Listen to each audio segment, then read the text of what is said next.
about the radio. Okay, welcome everyone.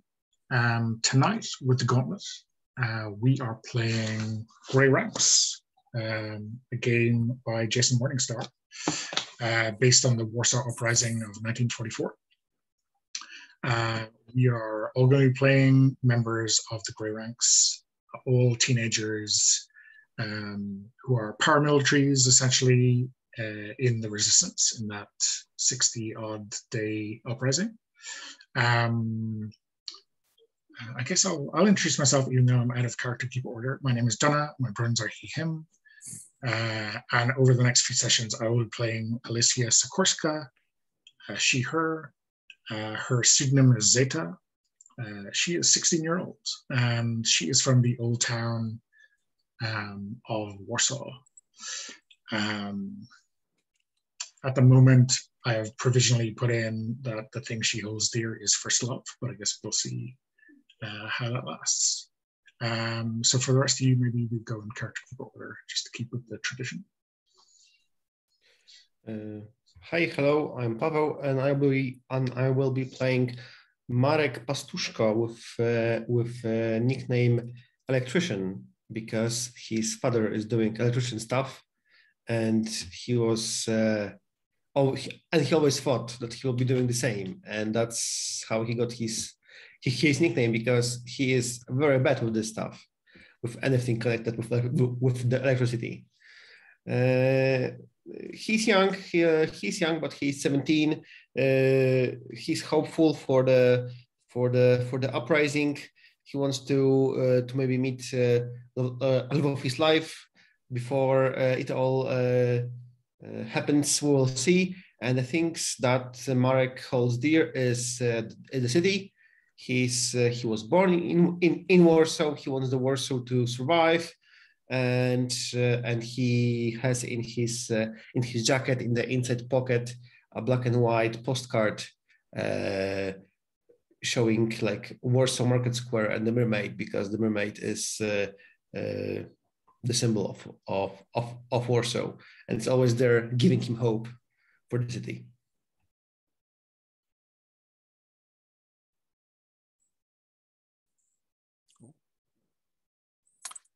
Hi, I'm Brandon, and my character is Krystyna Stefanowska, who is only 15, but full of enthusiasm for trying to throw out the Germans from her city.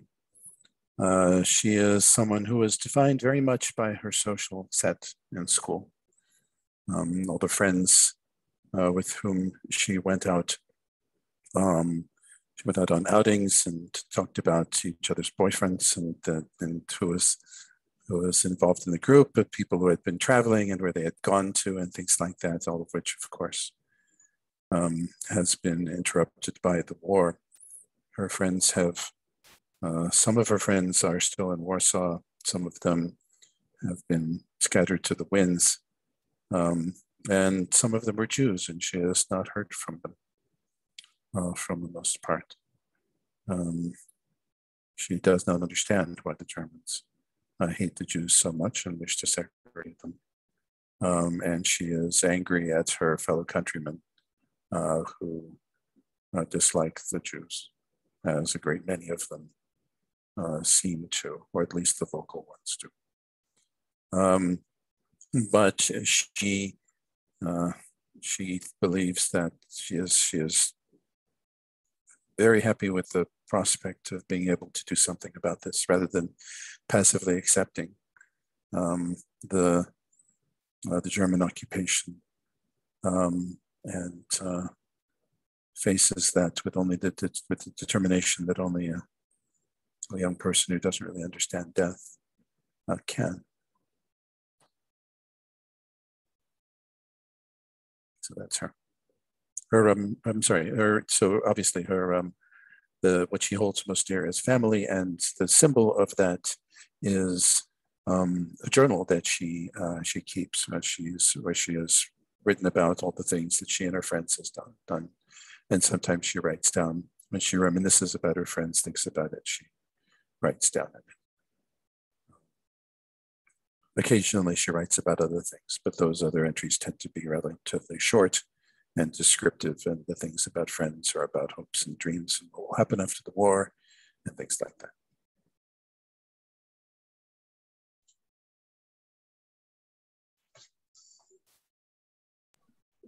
And I'm Ryan. My pronouns are they, them. I'll be playing Vitold Kasperska, whose pronouns are he, they, and goes by the pseudonym Ola, because a couple of years ago, Vitold got in a fight with their father, who was a rabbi, because of some gender dysphoria, and ran away from home. And the only thing they have to remember their father and their faith, because they're pretending to not be Jewish, to not be persecuted, is a small ring hanging on a chain around their neck. He's 17 and quite tired of seeing war happen for the past 4 years, 5 years, but looking to hopefully make friends and lasting relationships and put an end to all of the pain and suffering.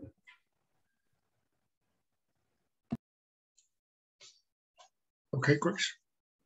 So for chapter 1, we have a very low risk mission to take part in, and each of us will have a small scene in this. There'll be no die rolling. Before we start into, we'll all be kind of doing a little scene in the middle of that mission. One of us will be a mission leader, and that just means that the mission leader tells or decides what the mission is about in its entirety, and then everyone comes up with their own scene. We can play through that very quickly as part of the mission. Before we jump into chapter 1, though, Brandon, do you want to read our Radio Lightning piece for this chapter? Yes. This is entitled Monkey Wrenching the Occupation. For Sunday, July 2nd, 1944, this is Radio Lightning, voice of a free Poland. We're broadcasting from Warsaw, always one step ahead of the Gestapo. The following 2 persons have been sentenced to death by the Home Army Special Court. Commandant August Krashman of the Geshowka concentration camp, and Igor Sim, an actor who sold out his country for money. Radio Lightning thought better of you, Igor. We have learned that some enterprising unpatriot has managed to distribute forged German newspapers promising swift and certain deaths at the hands of the Home Army. We have no idea who the perpetrators are, but we salute your zeal. Soon may the day come. This is Radio Lightning, the voice of the defiant Polish people. Excellent radio voice, Brandon. Thanks. I've done it before. Does anyone? It's not. There's no rules or guidance for who is the mission leader. I guess we want to spread it around, but there's no real guidance on it. Does anyone have a cool idea for a relatively low risk mission as the uprising is about to begin? If not, I will jump on it. I think we can go with what the broadcast suggested and go after the sold out actor, Igor Sim. Okay, yeah.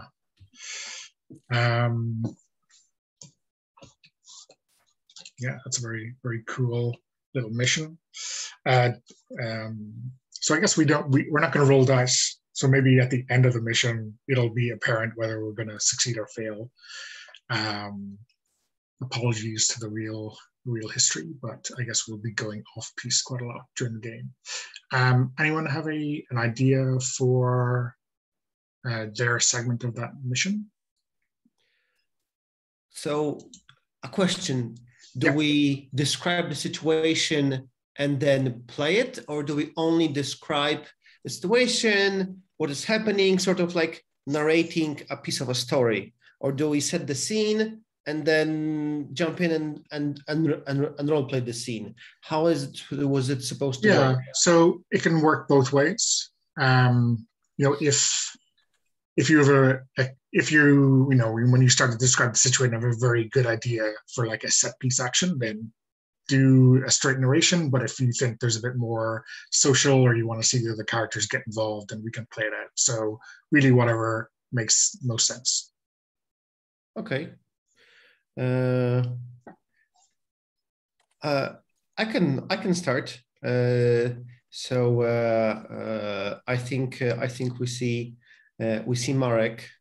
And are we supposed to use this like situation chapter 1 as a idea to somehow how use it in the scene, or are those just like free suggestions? Yeah, so these are they're suggestions. They're suggestions for flavor, just to spark some inspiration. But if you have an idea that goes off these, it's not a problem. And the same goes for all the other ones. Right? These are just inspiration. Okay. So I think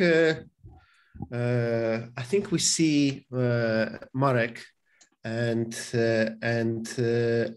Jadwiga, who are walking on the Warsaw Market Square.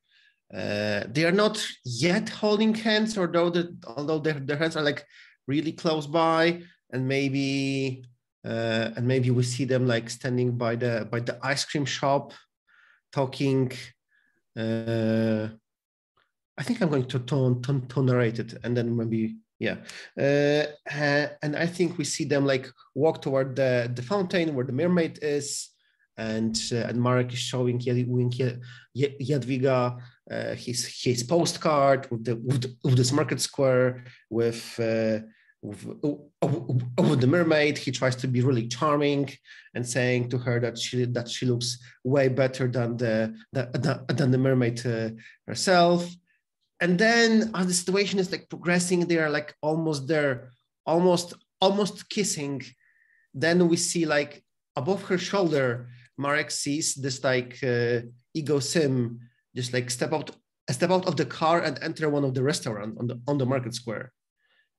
And just like that, he really wants to be there. We see Jadwiga just like her eyes closed, just like waiting for this to happen. And Marek, I have to go tell the others. And he just like runs off to tell the others, I know where the guy is, get ready. And yeah, sad moment. Poor Marek. Brandon, Ryan, how about you guys? Do you have any ideas, or do you want me to go next? And this is a personal thing again? Well, this is a mission scene, I guess, to give us a little bit of an idea about your character. But I guess we're not going to be rolling any dice, so there's just like Pavel just did. So we're going to move through. Well, I think a mission scene for Christina is that she is in a little room somewhere with like a bare light bulb. It's in a basement room with a bare light bulb on a cord at the end of a cord kind of thing. And you see that there's a box in the way of the door. So if anybody were to come in unexpected, then there would be a moment. And the reason for that is that she has a piece of paper spread out on the table, which shows the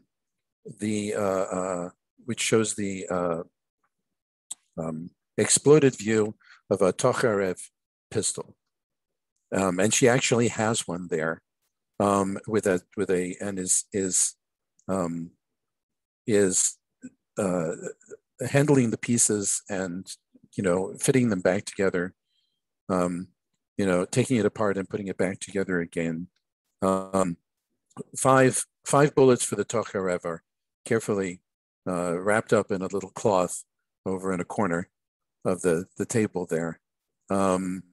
And she is, she closes the pistol and loads them into the magazine and slaps it slaps it in, and kind of, finds the safety, puts it on, pulls back the slide, has, she's wipes her brow, but she has a general sense of satisfaction on her. And then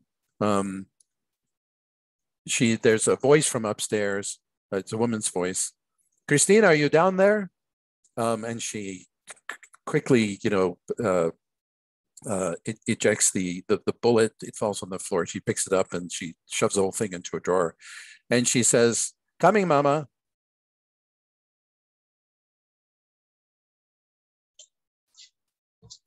Nice. Ryan, how about you? Do you have a good idea for a scene, or do you want me to go first? Yeah, I think just a short one. I think we see Vito in like a room kind of a few floors up overlooking that same market square that Mark is walking in. And he's just sitting next to the window, kind of watching with a cigarette limp in his hand. And there's somebody in the bed, kind of under the sheets, but it's not clear who they are. And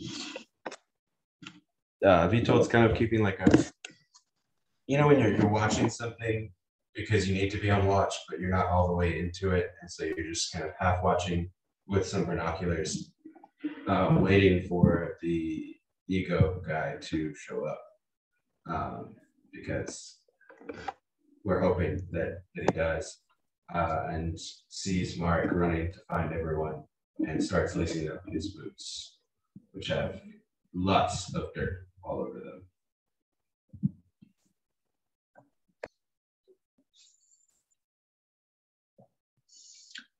Okay. So for Alicia's, I think we see Marek like pushing her with, I'm not sure if it's a encouraging word or an exasperated look, like someone has to do this. And Alicia walks up to Jerzy Nowicki, who is, everyone's favorite greengrocer. And he hands her a box of, fruit and vegetable, which has to be delivered to this cafe, I think, that we saw Sim walking into. And she picks it up, and I think she's struggling with the box because it's quite large. Maybe it's obscuring her view because she's holding it in not a very efficient way. And then I think we cut to around the corner, maybe down the street, just outside the cafe. And I think it's like a timing issue. We need him to be at a certain point at a certain time before all the other parts of the mission come together. And Alicia drops the box right at the door as she's struggling to get through. And maybe the owner of the cafe is yelling at her to go around the back because that's where the delivery should take place. And so the box drops, and we see like, I don't know, lemons or other vegetables rolling around the floor. And then we see Sim just stop and start to pick them up, trying to be charming and whatever. And I think he is delayed for just the right amount of time.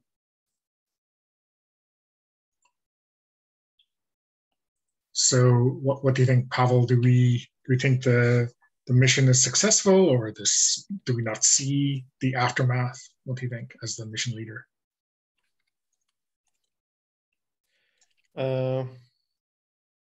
Wow, it's totally my decision. Yes. Well, for the obviously in all the other missions we would roll dice to find out, but here it's here I think it's up to us as a group. But I'll give you first shout as the mission leader. Yes, I think I think our mission is successful because as we see, I forgot his name. Ego. Ego's, because as we see Ego being occupied with Alicia,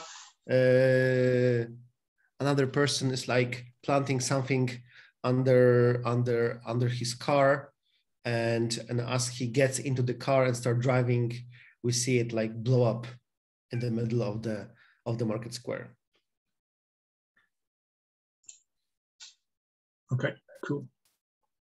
So I guess that's a wrap for chapter 1. That's our first mission. So after chapter 1, so we have an opportunity to change or rewrite or the things we hold dear or the symbols if we wanted to.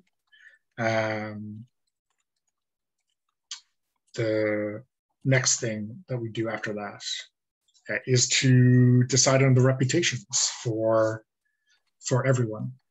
So we go in character keeper order, maybe? That makes sense.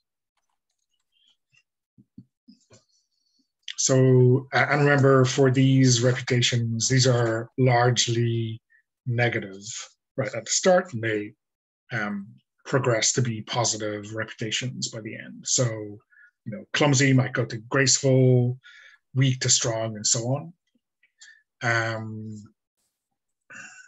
So I guess that the question is, what reputations do we think are suggested by Marek's first scene?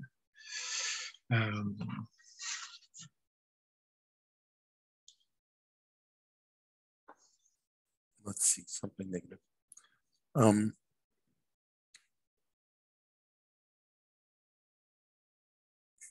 What's a good word for overcomplicated?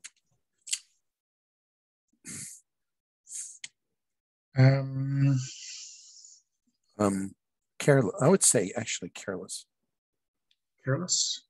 Yeah, using a car bomb in a market square. Okay, yeah. Right? Maximum chance of killing people, killing innocent people. Okay, cool. I was about to be much more prosaic and teenager by suggesting, you know,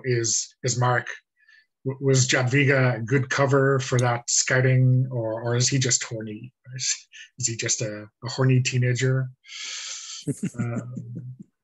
Well, whatever you know.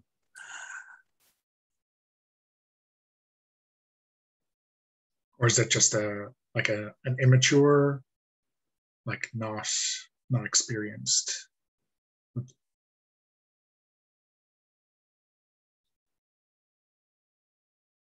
What do you think, Ryan?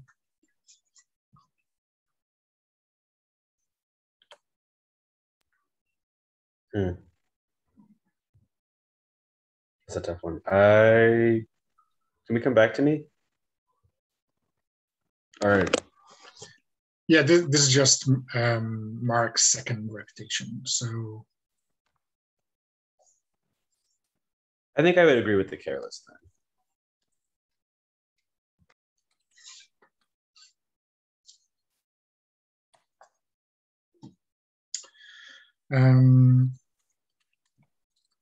Yeah, so maybe something like obsessed or Smitten. Smitten. Yeah, smitten is probably a good one. What does it mean? I guess it means, you know, infatuated. Infatuated, yeah, is a good. Maybe a better word. You're going from one word to the other word. I don't know. Okay, infatuated means superficially in love. Yeah. Okay. You know, means all taken up with someone else, but without necessarily any depth. Just the first.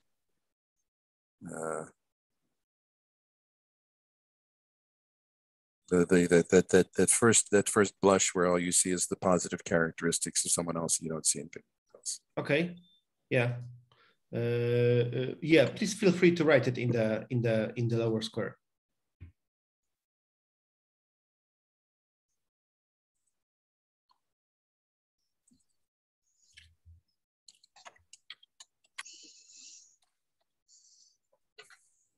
Okay.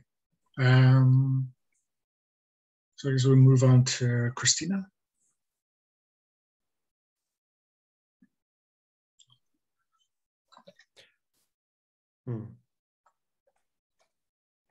I imagine Christina was the backup in this plan. That if for some reason if the car bomb couldn't be placed or there was a problem, that she was nearby with a pistol in her bag to shoot him there in the cafe or when he got into his car. So if this reputation is supposed to be a slightly negative at the beginning, I'm thinking about something, I'm not sure if it makes sense. Mommy's girl, that maybe like Christina is too much under the influence of her mother or too much controlled by her mother. That's what we have seen in the first scene. I'm not sure how it can evolve, but maybe while evolving, we will just rename it. Maybe dependent. Yeah. Perfect. Yeah. Okay, I'll type that in. The other thing I was thinking about that is, unsure or something like that, because, while taking care to make sure that your gun is correctly lined up seems like a good thing. Maybe, she's like completely unsure whether she could handle it. So doing it in secret in the basement.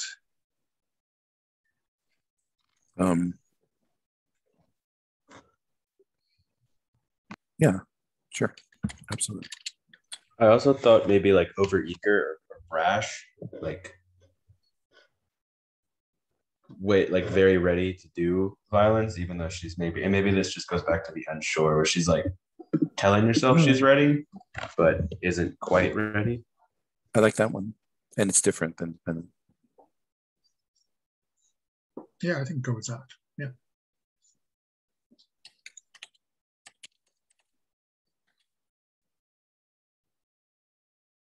Okay, cool. So for Vito then.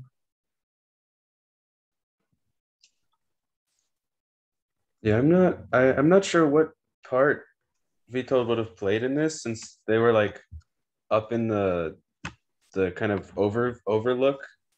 So maybe they were just on watch for any other interlopers or anybody that would come to make the plan go awry. I don't know if that makes sense. Like a sentry kind of thing. Yeah. So is this me? So like is overlooked a good reputation? Like that you got the last job on anyone's list? I can see that. Or or is it or did he take that one because he was afraid to be in the middle of things? That's a question. I think definitely, given that Vito's a little older, and like a little less hot-headed, I guess, than a few years prior. It was definitely a cautious thing. Like, I don't want to be down there when it goes off because it could go wrong. And that I could also see where that's a bit of cowardice too. And unless that's pretty much in the same vein of what you just said. It very much is. I mean, which do you like? Overcautious, cowardly, or afraid? I mean, the flavors are all different, but Yeah, right. Pick the one that you think is most interesting. I think afraid works. Okay, put that in. As for the second one, I would follow up with what you said, that Vitold wasn't very focused on observing, even though he was in a good spot. So maybe something like unfocused. Distracted, I would say. Distracted. Yeah, I think that's a good one. Okay, cool. And lastly, for Alicia, what do you think?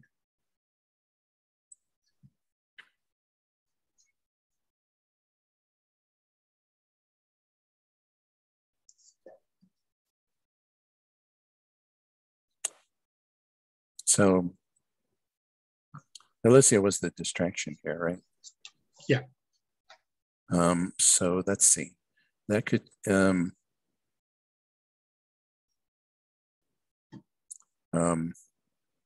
so that could be self-centered or self-important, arrogant, even. You know, seeing herself as like, you know, the central character of this piece, or it could be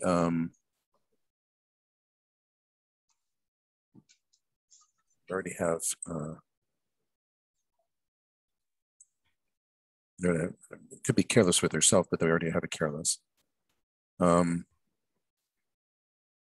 I was wondering about, but I'm not sure how. What is the girl name for Prince Charming? Because we sent her as a distractions. Maybe she has the reputation for being just overly charming, but it's slightly on a silly way. Princess Charming. So this is like eye-catching. We think she's pretty in a way that would attract attention in a or not useful way. Flirtatious, maybe. Yeah. Okay. We'll go with that. Or obvious, or what's the word? For someone who sticks out, it doesn't hide well. Yeah, I mean, obvious, I think, is good, and also it's a little bit broad. You know, and it can mean a lot of different things in a bad way, right?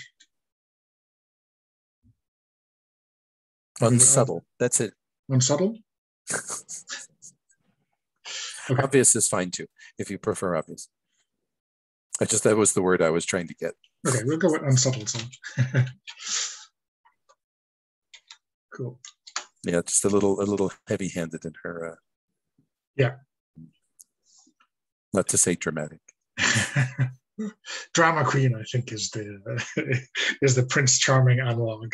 Yes, drama queen is in fact the Prince Charming analog. So tell us something else about what she did. Because this is so brief. I mean, I wonder if maybe the clumsiness in terms, or the lack of strength might be a thing. She was struggling. It wasn't completely an act, her struggling with the box, right?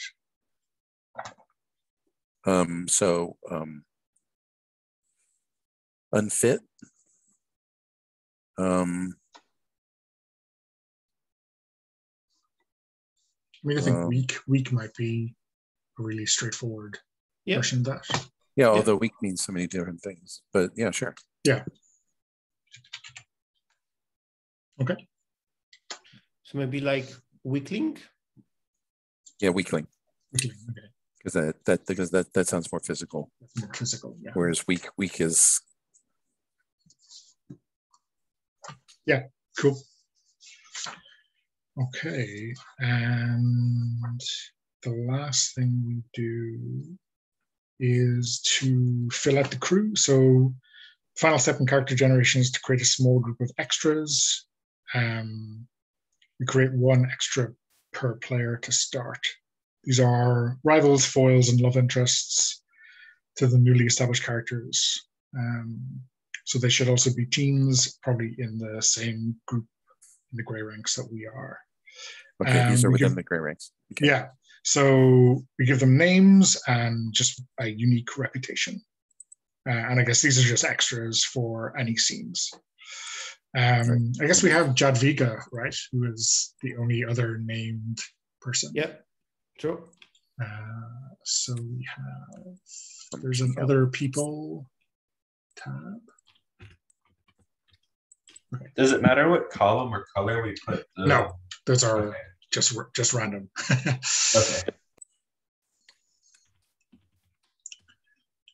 Okay, cool. So we have Jadwiga, who was described as what, a patriotic patriotic slut, I think, was the appellation given to her.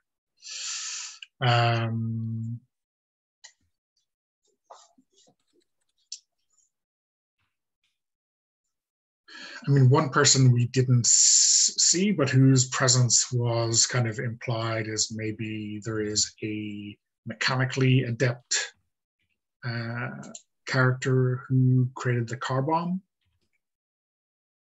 So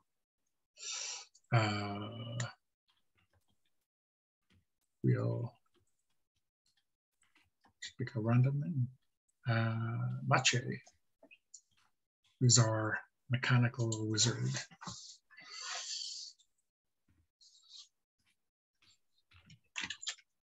We think he has kind of any relationship with any of us particularly. The fellow who made the bomb. The guy who made the bomb, yeah.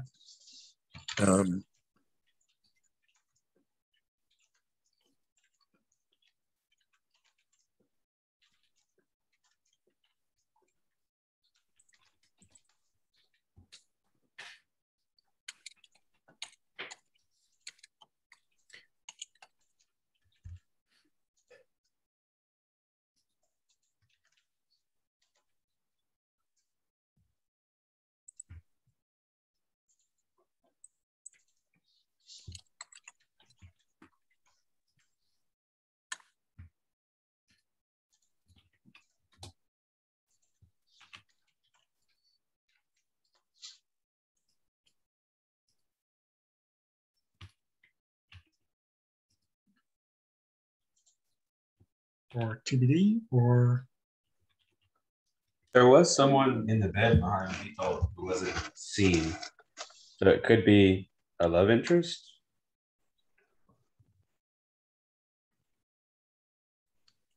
well, we could always say that Mache is Alicia's first love, just to True. get very complicated. Why not?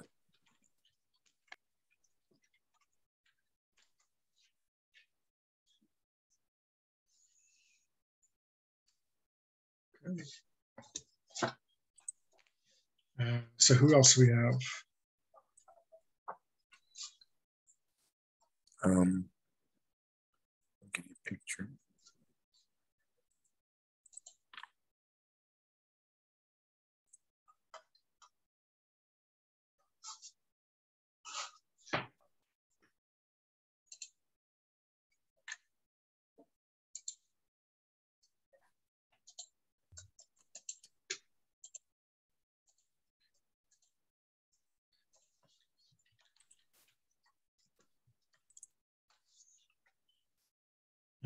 There's a Hannah Stefanovska.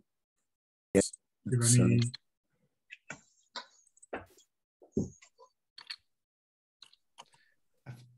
I thought that she will be your mother. Maybe Yes. Maybe that's our meeting place between before actions or stuff like that. So you're home. So that would be cool.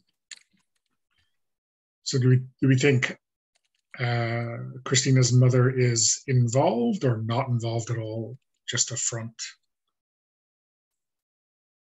I think my mother is involved in denial. Cool. She's not going to turn in her own daughter, but she is terrified that Christina's involvement will bring the wrath of the Germans down on them.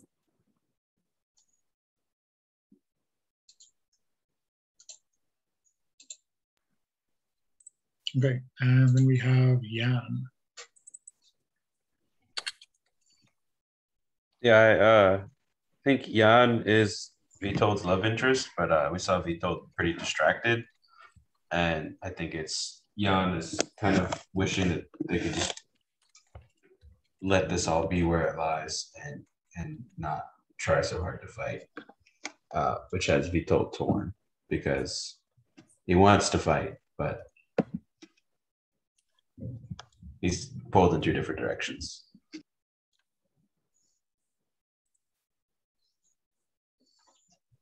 Okay, cool. And obviously we can just create new side characters as we need to, but those are kind of our core also characters. Okay. So I think that's a good place to take our break. 5 or 10 minutes. Okay, so we're jumping back in. Chapter 2. The title of this Radio Lightning broadcast is "The Nazis Begin to Get Nervous." This is Radio Lightning for Thursday, July 27th, 1944. Newsflash from Radio Lightning. 4 days ago, Home Army forces in Lvov began an armed rising in cooperation with our Soviet allies. I have the pleasure to report that today Lvov was liberated. Radio Moscow continues to agitate for a general uprising in Poland. The Home Army wisely bides its time. People of Poland, the Commander-in-Chief urges patience. You will not need to wait long. Of note this week, the rash of German flags torn down and stamped in the dirt. Also noted, lamppost on the Poniatowski Bridge boasting brand new for hanging Germans labels. Soon may it come true. For Free Poland, this is Radio Lightning.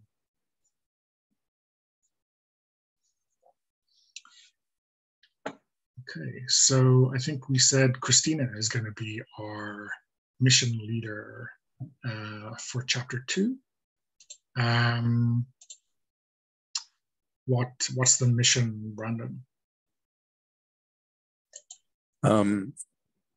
So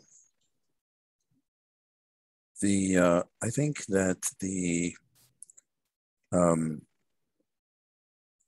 mission here is to make the Germans afraid to go out into the city alone, is what we have chosen to do. So it is essentially a tax of opportunity on individuals, and we have picked out several who would like to, I think, somewhat perhaps. We don't.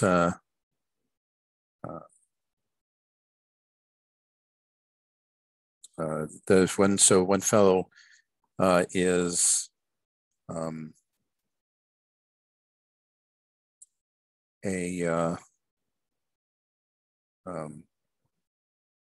these are not heavily defended targets. So this one fellow is a non-commissioned clerk who works at the SS headquarters, and who likes to go shopping in the market. And he has a predictable route. So we're going to assassinate him. And some other units are going to do the same thing. We're just going to strike at individual Germans who think they can walk in our city with impunity. We want them to be afraid to go out at night. We want them to be afraid to go walking around in less than, threes and fours. We want them to hole up inside their strong points in their buildings and to be worried about leaving, even to do mundane things like use the pee in an alleyway or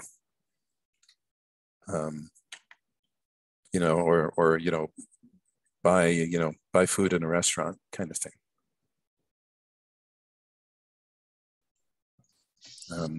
So this is so we have actually we've picked multiple. We have probably in our little group we probably have 3 targets, I would say, of different people who are going to be attacked at the same time. Okay, so if we're doing like individual missions, so we've broken up into there's a pair of people assigned to each target. And one person to do the kill and one person to be lookout. It's just then each one of these are, again, they're all ones that think that we believe, think themselves invulnerable or are careless. So or to accost them, shoot them, and get out. And leave a that we have we each have a little propaganda pamphlet to leave on them, so that when the good people of Warsaw find the body, they'll know what's going on.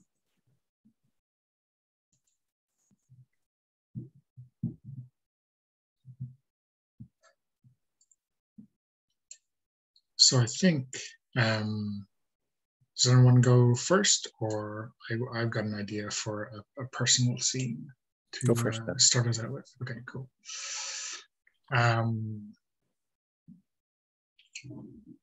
I think we see Alicia in the storeroom of a shop where she works in Old Town, and she is decanting the good liquor out of a bottle and filling it with junk or runoff or whatever nasty stuff she can do that looks like the liquor that should be in this bottle. And this is maybe a ruse that is going to draw one of our Germans out from safety. And I think her and Maciej is showing her how to fix the bottle so that it looks like it hasn't been opened, the seal hasn't been broken. Something that for him is quite mechanically, simple, but for Alicia is like she would never have thought of half of these things. What to do and how to do them is a little bit beyond her.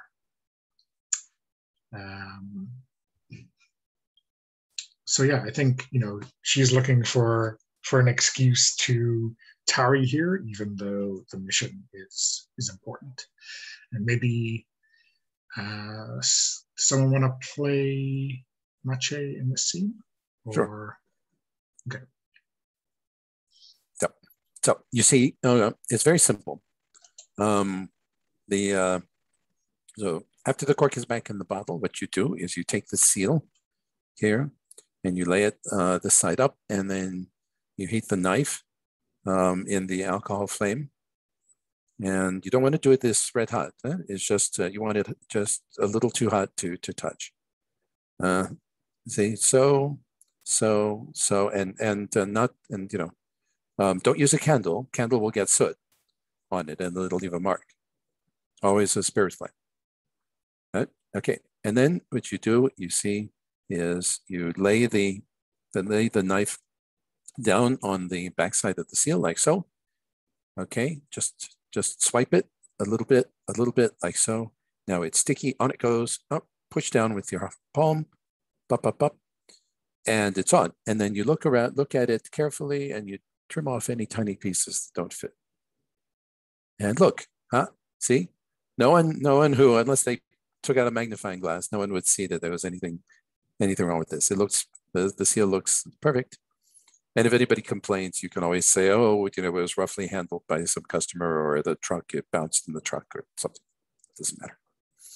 But no one will look, because people are buying a bottle of wine, want to open the wine and then drink it. They don't they don't want to look for reasons why not to have the wine. And he smiles. So I think Alicia smiles too, and it's not. I think maybe. She works in a shop, no, actually, I think she says this to Maciej. I work in a shop. You think I haven't done this before? You think everything is completely 100% straight? I don't know, he says. You have an honest face.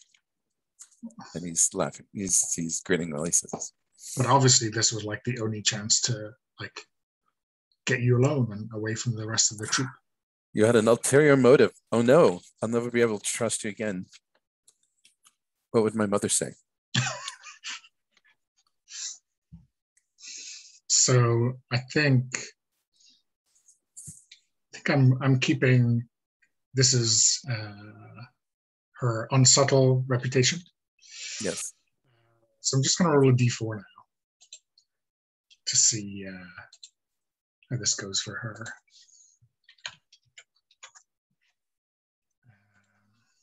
And you need to get a 2. Is that right? Higher than 2 is a success. Higher than 2 is a mixed. So that is a 4. So it's definitely a success. There's a dice roller in here somewhere. Okay. There's a dice roller. It must be over to the right.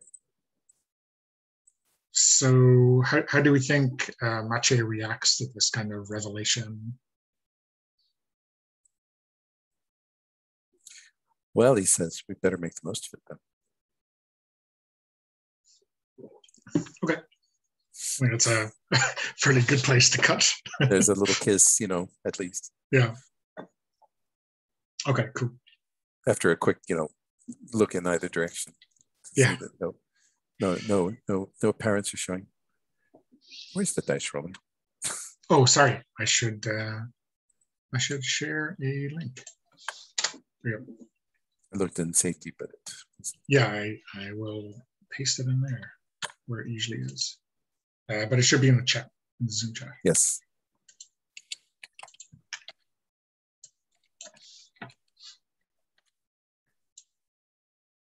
Okay.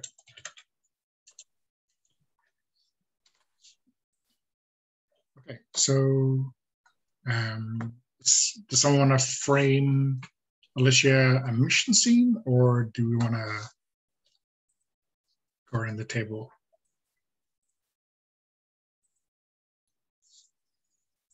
Excuse me, what is the question? So we got 2 options now, or we got loads of options really. We want another scene. Mm-hmm. And the question is, do you want to just do Alicia's mission scene now, or do you want to go around the table and maybe start a mission scene with someone else, or mix it up that way? Let's go around the table and then see how it goes. Okay. So I guess if we go in reverse character keeper order then, or sure. Yeah. So Ryan, do you want to have a scene for Vitold now? Sure. I think. Can you hear me? Yeah. So it's up. Yeah, we can. So it's up to you whether you want a mission scene or a personal scene. I think we do a personal scene with Jan, and I think we're on a walk, and Jan thinks we're just walking as lovers do, but I, in the back of my head, am or Vitold is casing a street for the assassination attempt, so that we know like the various exits and places to be watching for someone to run off. And does anyone want to play Jan, or? I can play Jan. Okay. And I guess his main reputation, right, is that he is not fully hearted in his, I guess, commitment to the cause, right? Yeah. Okay. And I think Jan is definitely talking to Vitold, but Vitold's only half listening. When you're trying to tell something to someone that you care about, and they're just not really paying attention because their mind is elsewhere. Is Jan is he talking about the football or the weather or what he's going to cook for dinner tonight, or what is? Yeah, I think it's dinner. It's like some just obsessing over like some latkes or something, like really into whatever he's cooking. He found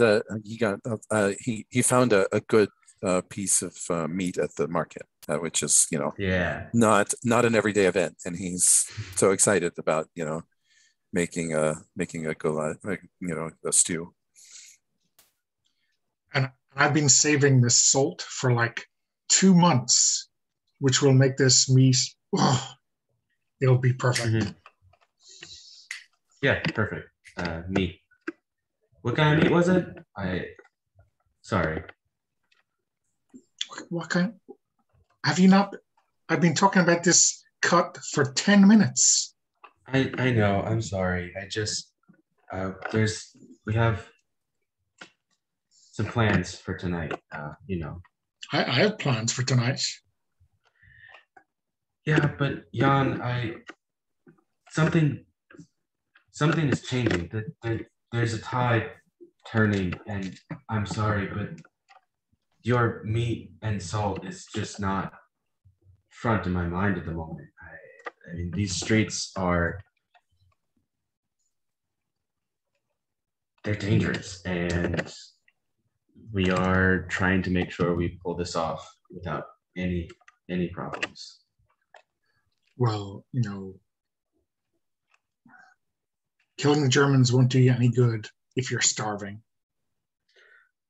I mean, sure, but it won't really matter if I'm starving if they kill us first. It's been 5 years. Aren't you tired of them being in our home? Obviously, I'm not. All I'm saying is that, the more chance, the Russians are, I don't know, they're just up the road. If we keep our heads down, we'll be safe in a month or 2. And who's to say that they don't stop there, or that they never come and something else happens?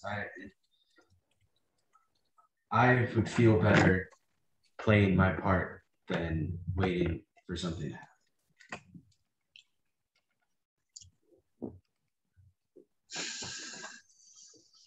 But just think of the risks you take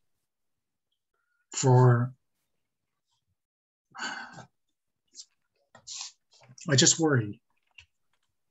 I know, and I appreciate you for that. But I have to do this.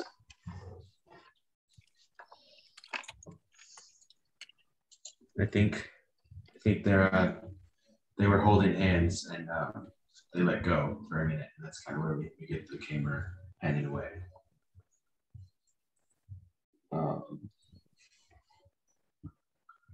And I think I'll flip my distracted and roll a d6. Okay. Yeah, so just check the d6 box in the distracted row. And I guess on the roll with me table, roll a d6 for that. It's a 5. Okay, cool. So what do you think success in this means? Is that Jan kind of commits a little bit more, or if not, takes the uprising as seriously as you, kind of takes your commitment to the uprising as seriously as he can? I think it's like a resolving to not try and pull Vitold away from it anymore, and seeing that Jan's not going to talk Vitold out of it, and so maybe it's best to try and be more supportive, which helps Vitold be less distracted in their own commitment to what's about to happen.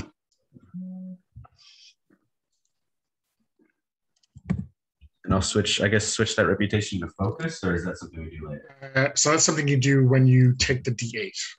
So okay. Yeah, I guess you're still a little bit distracted, right? But you're kind of on the route to being kind of more mature in that regard.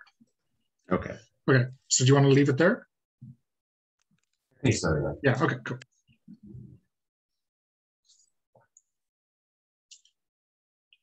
Brandon, do you want a mission scene or a? I'll go with personal. Personal seems to be the thing here, especially since in this case one leads to another.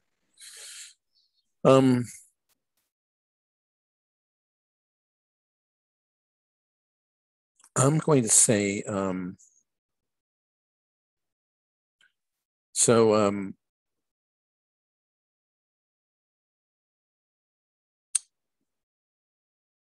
this is with her mother, Hanna Stefanowska. I'm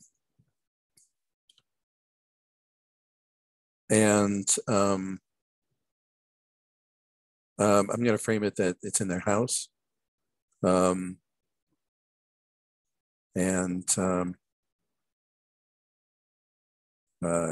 Christina is at this point has a little sketched out street map of a certain area of town, you know, just hand drawn lines and crosses kind of thing, and is poking at it with a pencil. And her mother is cleaning the house, but is going to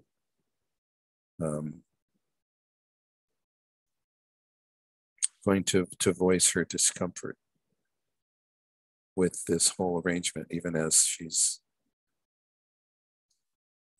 you know, even as she's facilitating it.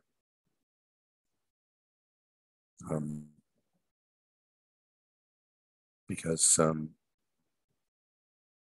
she doesn't quite yet feel trapped, but she's getting there.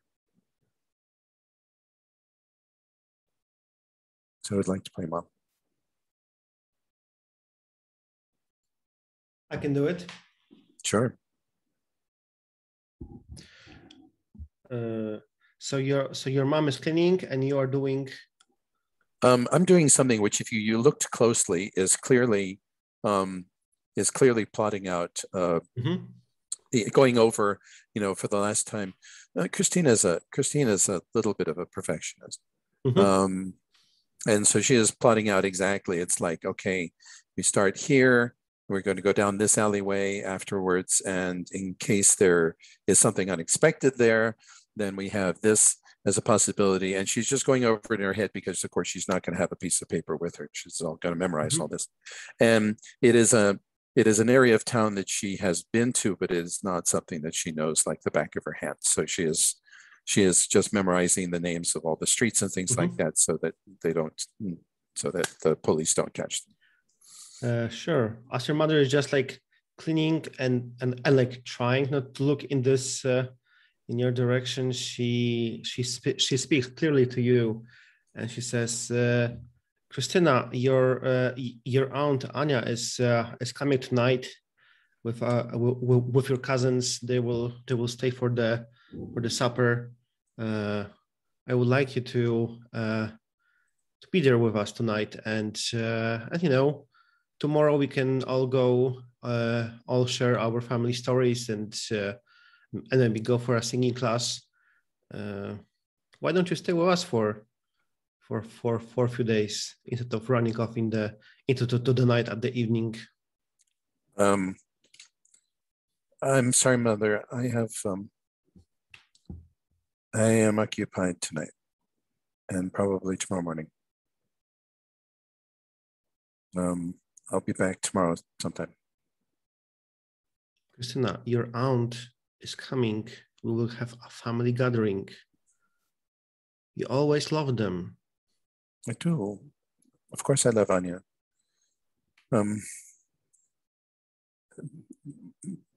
But there are other things happening right now. You know that. Anya will, I don't know, maybe she will have to wait.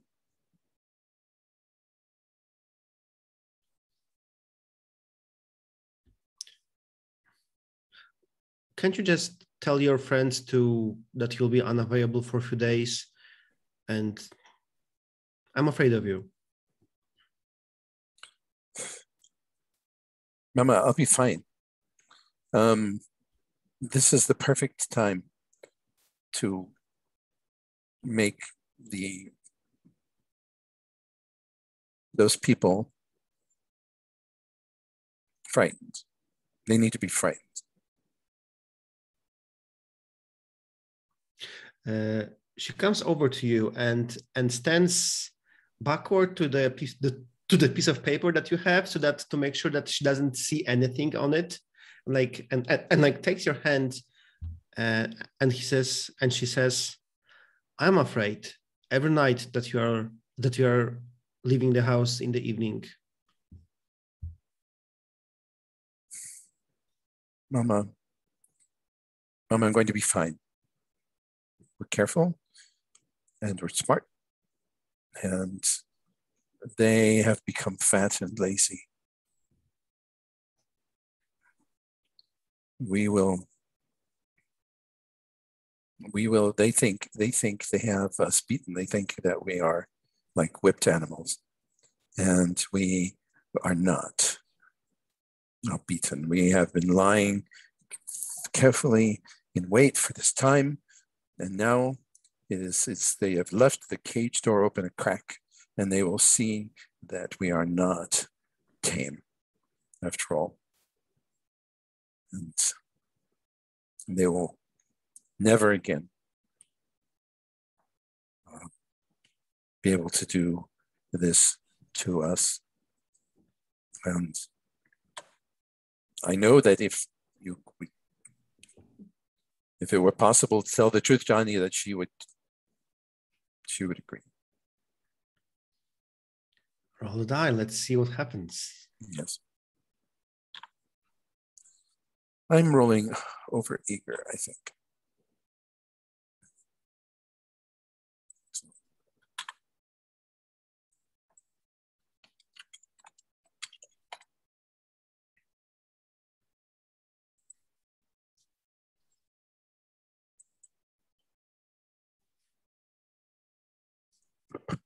Succeeds by a whisker. So, yeah. So Christina looks up at her mother, and she's beaming. She says, "I love you, Mama. That's why I'm doing this." I know. I'll maybe tell Anya to delay her, and that she will come maybe in like 2 or 3 days when you are home. Yes, that would be wonderful. I do want to see her. But she understands this is occupation. Not everything happens on time. Thank you, Mama. And I kiss her on the cheek.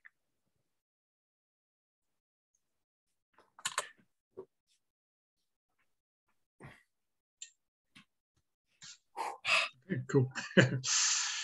So, Paul, your choice of personal or mission scene? Yeah, I think I will stay with the mood of going with the personal scenes, since we have such a wonderful unresolved mess. So I think this might be the scene in Christina's basement after we have done the mission briefing, and I think there might be other people in the background, but I'm interested in like a discussion between Marek, Krystyna, and one of interest is Jadwiga, because Marek and Jadwiga are assigned to different teams. And so there's like, so Marek wants to both convince Krystyna and Jadwiga at the same time that Krystyna should reassign Jadwiga to be with Marek, and for Jadwiga to want to be in the team with Marek. It's a messy situation. Yes. So who wants to play Jadwiga?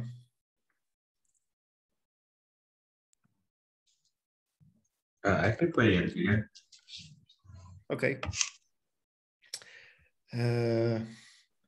Yeah. So after we have like done the briefing, because Krystyna is the mission leader. I remember correctly, yes? Yes. Yes. So after you have done the mission briefing, and she says, remember, even though we went to a lot of trouble to get these guns, don't be caught with one. Okay? If if you get in trouble, ditch the gun.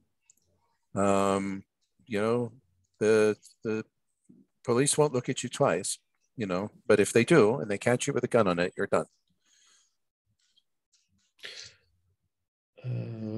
Yes, of course, Christina. I was just wondering because I noticed that I wanted to ask. I wanted to ask both of you that Jadwiga, I think you should go with me on this mission. I will be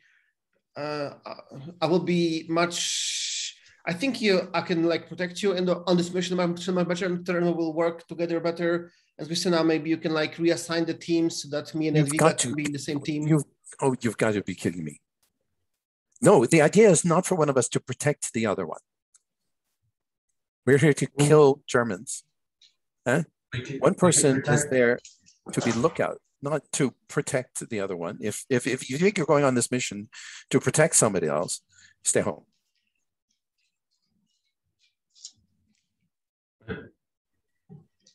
I could protect him, and he could protect me. No, but that's... You can't be thinking about protection, okay? The object of the lookout here is not to protect the other person. We're trying to kill someone. The object of the lookout is just to make sure that the timing works out, to spot the target coming, and if the target and to make a noise if something goes wrong. It's not about protection. Christina, I think you're doing this on purpose, assigning us to do different teams. We work. Yes, I'm doing it on purpose. Are you kidding me? If I assign you to the same team, you're going to spend the entire time staring at each other and going to miss your moment.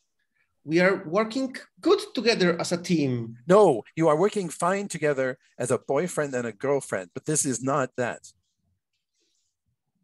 If I send you both on the same team, you're going to be doing exactly that. You're going to be spending much more time thinking about the other person, and you're not going to be thinking about what you're there for. This is not a date. Marek looks at Jadwiga. Does she look like she wants to be in the same team with Marek or not after what happened on the market square last time? I think she's looking at him with like a curiosity, like very deliberately not giving a yes or a no. Oh, yeah. Perfect. Look. Of course, you two want to be together. Huh? Why not? But trust me, it will be better if you have someone to get back to. Okay? Because you know what it is. If something goes wrong, you have to split up, right? Right? That's what we all agreed that's the right plan. Is that if you have to run, you don't run together, okay? Because they'd be looking for two people together. You run in two different directions, okay? And two people can't hide very well. One person can hide in, a great many places. Two people have great difficulty. So you'd have to split up, okay? We put two people together that. So you have to. Christina. Why do I have to say this? Christina, I think that you should listen to the older and more wiser. And secondly, I think you're just jealous that you don't have a boyfriend.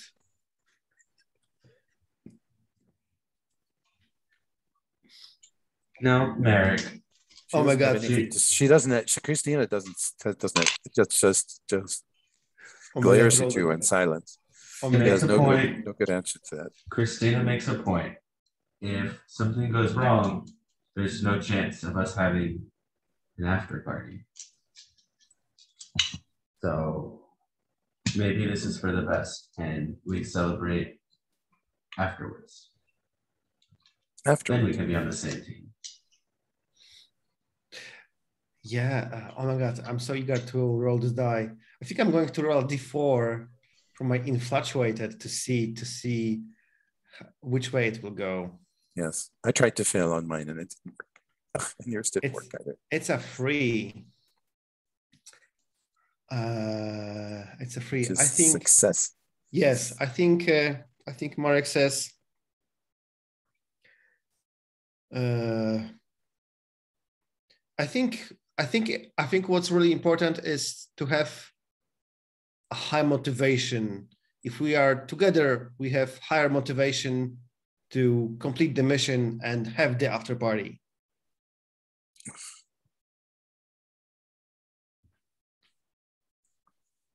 If I'm constantly worrying about Jadwiga, then I cannot focus on the mission. If I see her and I know where she is, then I can focus exactly on my task. You're hopeless. So please, Christina, assign us together. Christina says you're hopeless. Ugh. Fine, I can't stop you, but it's a stupid idea. Perfect. Let's close the scene.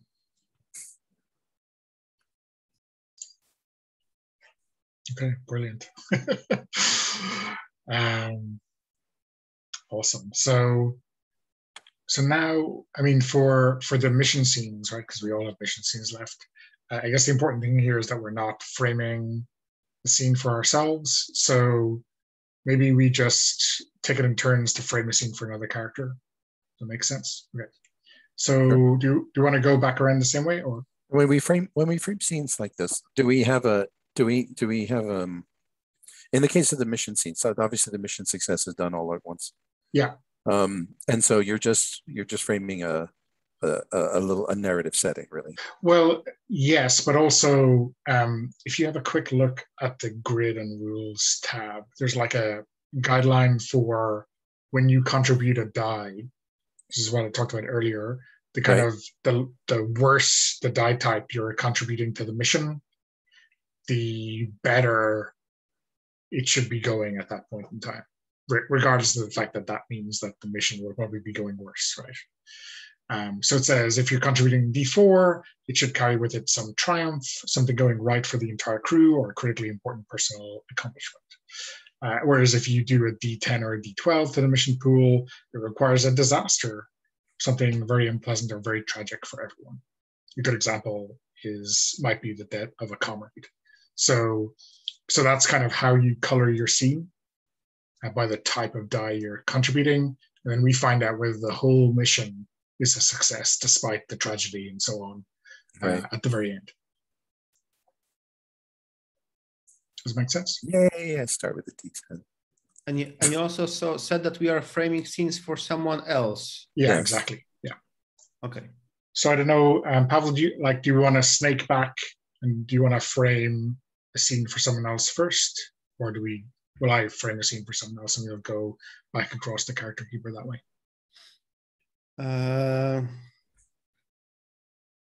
I'm trying to think.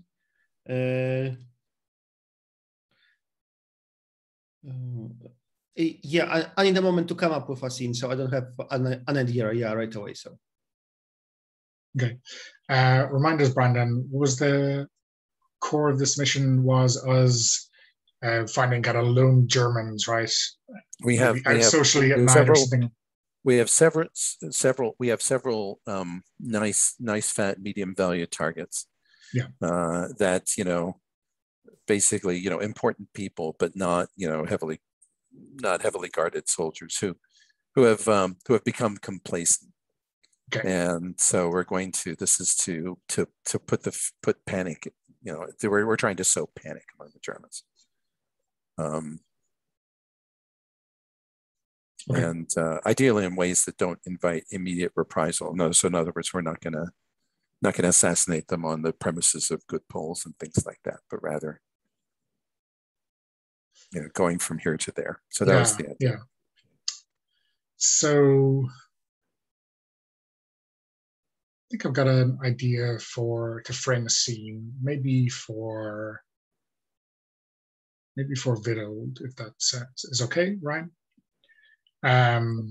I think one of the kind of key parts of this plan is to kind of confuse some of the Germans who maybe there's a new battalion in the garrison and we know they've been hanging out in this area of town, but they're not so familiar with it. So, like flipping some of the street signs, having them point in the wrong direction or being in the wrong place. And so we want them to get lost and we're kind of trusting that one or two of them might end up in the wrong place. How does that sound?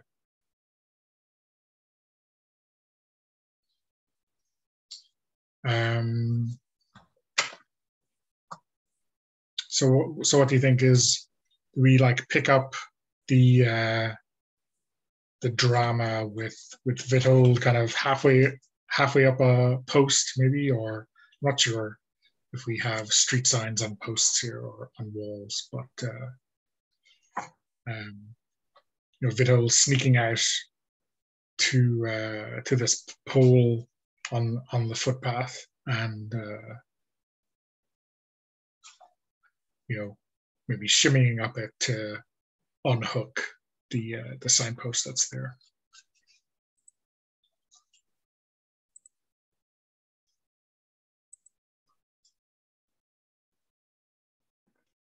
So am I now playing from that? Yeah, so I guess we know what die you're contributing, which is a D8. And so you use that die based on those guidances in the rules tab to kind of narrate how it's going for you. So there's, with a D8, it's some failure, something going wrong for which a character is to blame, or some task in their care being neglected. I guess so something not going terribly right for Vitold in this, but I guess that the mission obviously may be a success at the end. Okay. So now I would roll. No. So you're just going to narrate how the scene goes for Vitold, and then the mission leader is going to roll all of our dice at the end of the mission. Yeah. Okay. All right. Yeah, I think Vitold is up there taking a sign down when patrol walks by, and they don't get to finish taking the sign down. It's just two like Gestapo officers walking down the sidewalk, and they catch him pulling the sign down and start asking, "Hey, what are you doing?"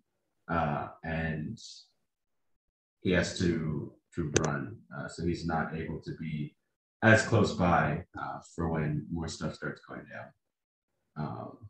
And yeah, I think maybe those officers give chase, but he eventually is able to lose them in some alleyways, like scrambling over boxes and throwing trash cans down behind him. He's from here, they're not, so. Cool. Yeah, so that makes perfect sense to me. Do you want to frame a mission scene for someone else then? Yeah, I think Marek, we see Christina's words of advice ringing true a little bit as you and Jadwiga are a little bit distracted and maybe like miss or realize that like your cue is coming up and you're about to miss it or you just missed it. Yeah, well, you're together and talking to each other, and you're supposed to be separated with one person looking out. Yeah. So do you wanna frame it like in what part of town are we, and do we? So this is obviously the scene where we when we kill one of the Germans. So do you want to like frame me in what part of town we are, or who is the target? Is the target alone? Do you want to like frame it a little bit more? Yeah. I think you get word that like one of the targets is alone and approaching your position. I don't know what part of town you would be in. Maybe you're like in kind of a seedier area. Like it's a little bit more of a shady, less developed part of town. It's probably been bombed out a little bit. And, Red light district. Yeah, like red light district with debris. And so you're kind of hiding out in like doorways or in like an empty window frame in an abandoned building. And the officer is walking down the street and it's really dimly lit and you get like radioed ahead that they're coming. But I think maybe you didn't catch the full radio transmission, and they're now like in front of the building. And you're like almost taken by surprise by the fact that they're so close. Yeah, so probably yes. So Marek and Jadwiga are very much into each other, and then we are probably like in the abandoned building that is next to some nicer building where this German person lives, and we see them walk by. As Marek and Justyna are into each other kissing, and then like at the last moment, Jadwiga says, "Oh, I think that's our guy," and Marek realizes that yeah, he missed the moment, he missed the mark. So he runs on the street. We see the German person walks into the building, closes the door. And we see like Marek. Yeah, I think Marek starts to quickly like climb. I'm not sure if there were fire escapes, so maybe he like just like starts to climb the drain pipe to get to get on the like first floor, and then we see him like by the window with this like pistol trying to see if where they are in the flat, and then we hear like bang bang, but yeah, we don't see the results. And then we see the both of them running away, holding hands. I mean, hopefully, maybe.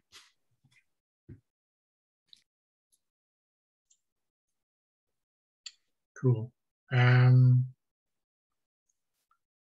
Brandon, do you want to frame a scene? Sure. So it'll be for either Witold or Alicia then. Didn't you do Witold already?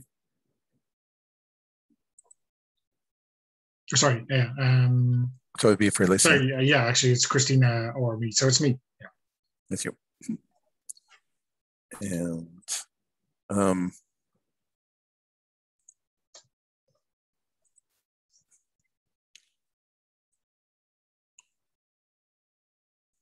so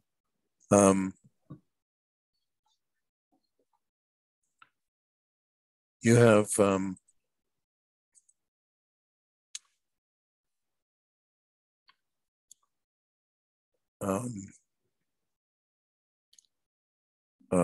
your target is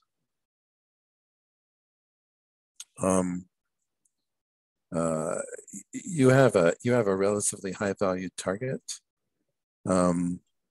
He is a staff officer, you know, a captain who is you know, this sort of big puffy-faced guy, and he likes to drive around in this car with the top down. And he has a driver, but the thing we noticed is that he always parks he always has his driver stop to get sweets at this one particular shop. And so the driver's always in there, you know, getting a load of stuff that this guy's going to, you know, to share with his mistress, who is Polish and who the little we know of her, we despise. And maybe she's there in the car with him. How does that suit you? Yeah, I think that you can decide what that means. So it's like, and the driver's always, you know, we've timed the driver a couple of times from, you know, someone working a fruit stand, you know, pretending to work in the fruit stand across the way, and the driver's always in there for at least 5 minutes. Yeah. And the driver's theoretically armed, but you know, he's not going to be ready for it. Yeah. How about we know what the mistress's favorite sweets are, and we have, you know, bought out enough of the stock so that the shopkeeper needs to go into the back to get more, to make sure that the driver is. Oh, he always has to go in the back. And no, that's the reason the driver is always in there, because he's always in there, fussing and saying, "Oh, I want to wait. Don't you have a better bottle of wine to go with this?" And it's like, blah, blah, blah, blah. And it's never a short. Okay, cool.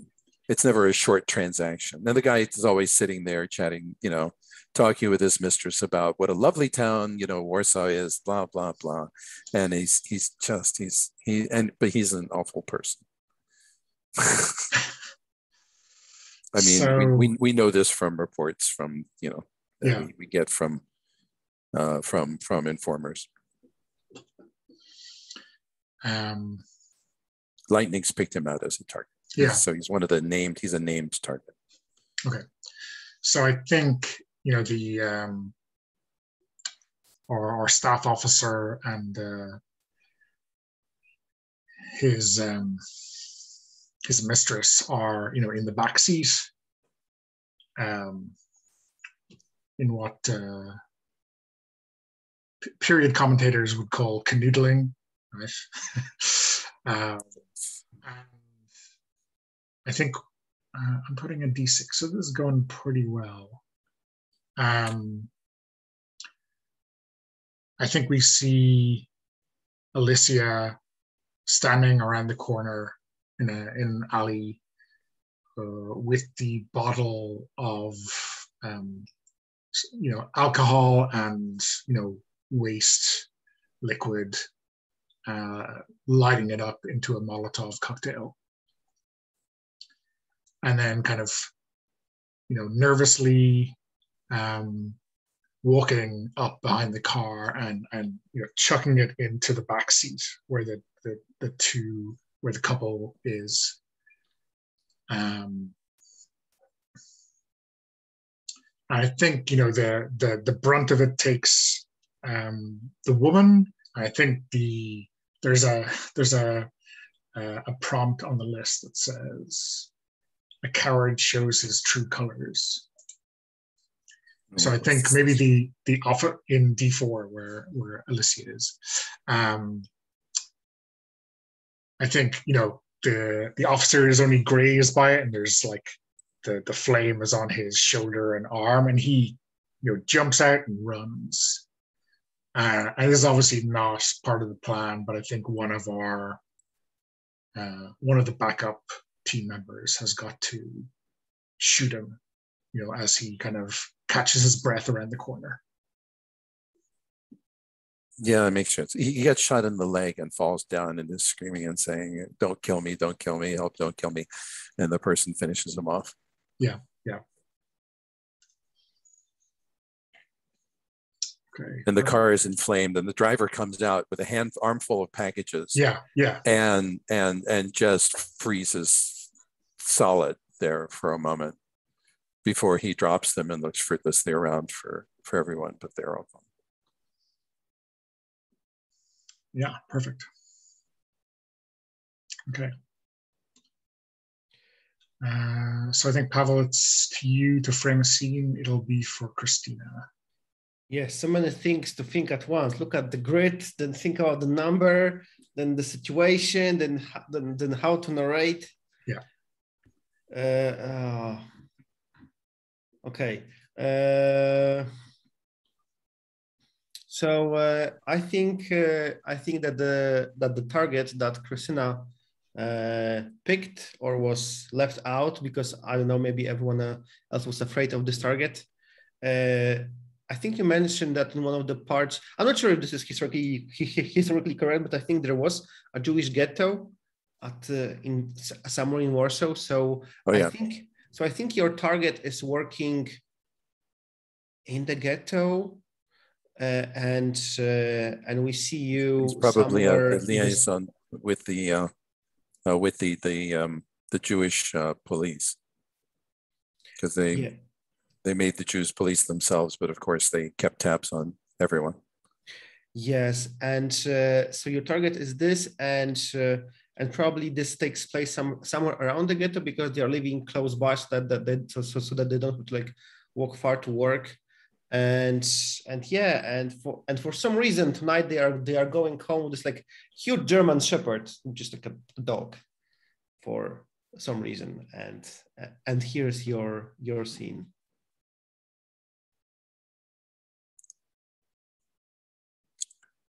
And the D10 means that there's a disaster, right?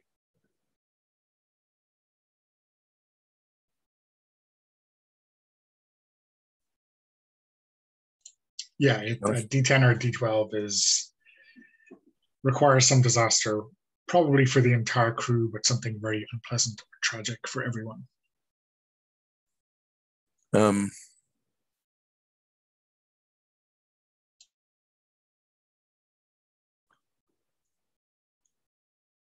So this is basically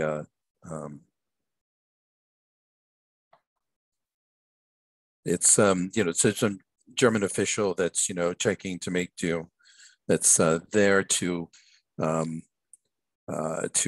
collect the records from the Jewish police and make sure that they are that everything is in order, and that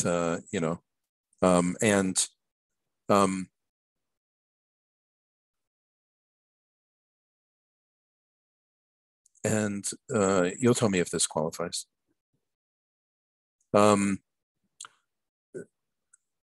Things take longer than they should, and there is an argument between this official who's browbeating one of the Jewish police, and it becomes apparent why. When, with great reluctance, the Jewish police hand over someone who had been a Jew who had been living in the ghetto, and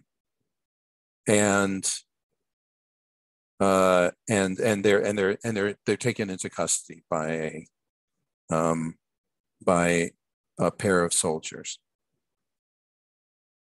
who are those soldiers are not supposed to be there.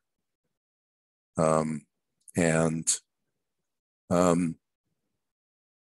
with Vladek, let's call him. And we get together and we have a tense discussion. It's like, do we call this off? And Jadwiga goes, no.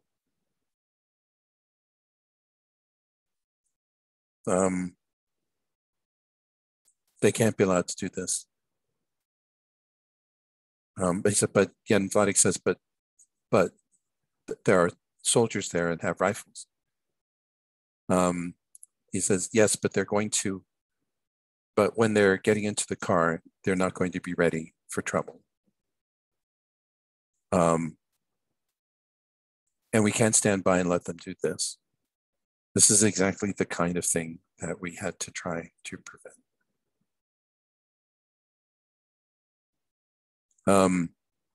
And the soldiers are, one of the soldiers is, shoving the Jew that's going to be imprisoned or interrogated or deported into the back of the car, and the other one's getting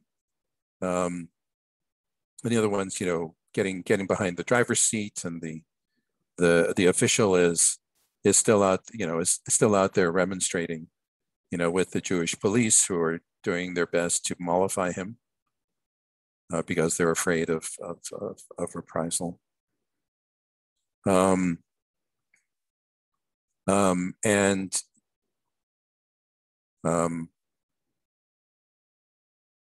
And Vladek, I say to Vladek, create a disturbance.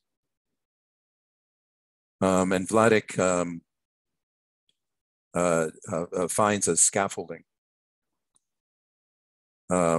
that's not in great shape, and he manages to push it over, and it falls into the street with an enormous crash. And everybody looks, and then Jadwiga, who is walking by with her handbag, with a pistol in her handbag, puts 4 bullets into the official's back from close range. Throws down her bag and runs. Vladek runs and trips over the scaffolding.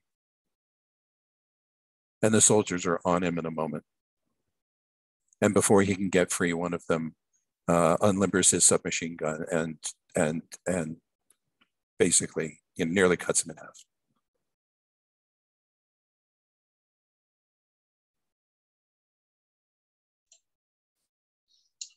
Okay. So tragic enough. Yeah, sounds good. So if I'm correct, we have a D6, 2D8, and 1D10 to roll for the mission leader. And we're looking for, to succeed in the mission, we're looking for 9 or higher. So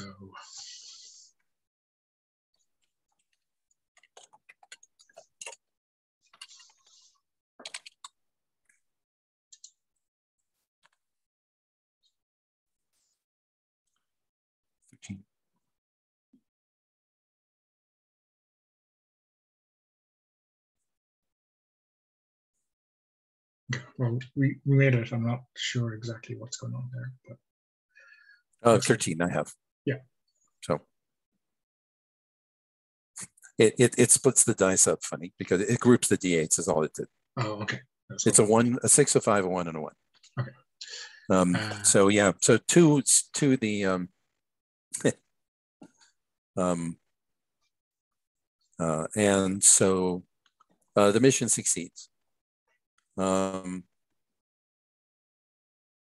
All of the all 3 of the targets were killed. Everybody got out. Nobody was spotted, Vladek, except for Vladek. Okay. So who was, because whether he was, at least he was with Christina. He didn't have anything on him that tied him to anyone else. Because Christina went through his pockets before. That's cold comfort. Okay. So based on, okay, so I think we all are going to move in the same direction, right? So we're all going to be moving up the grid. So for example, I'm in D4, we win I won my personal mission, we won personal scene, sorry, we won the mission, so I'm moving up to C4. And everyone else is making a similar move. Brandon, as team leader for this mission, you have to single someone out. And whoever you pick will move twice. Okay. I'm going to get Alicia. Okay. Because she, because managing to use a Molotov cocktail there and she got 2 targets, and she managed to get 2 people. One of them wasn't on the list, but it'll be a warning to collaborators. Yeah. So she has a nice add-on there. Cool. Okay. So what you've done there is explain it, which is perfect. For like next time, it can be like Brandon did, which is completely kind of character driven. But you can make any decision on that. It can be like, oh, I would like to see this character go in a certain direction, or when it comes to it, you may say, oh, if a certain character ends up in this place, they will be in a very bad place. So let's make sure that they get away from danger. Okay. So I will end up going to B4 and not C4 as originally envisaged. Okay. So change that. Okay. So, and that's the end of the chapter. I am just looking at the time. and I'm guessing. I think we're out of time. Yeah. So we're I'm out of time. Exactly. We're running late today. So let me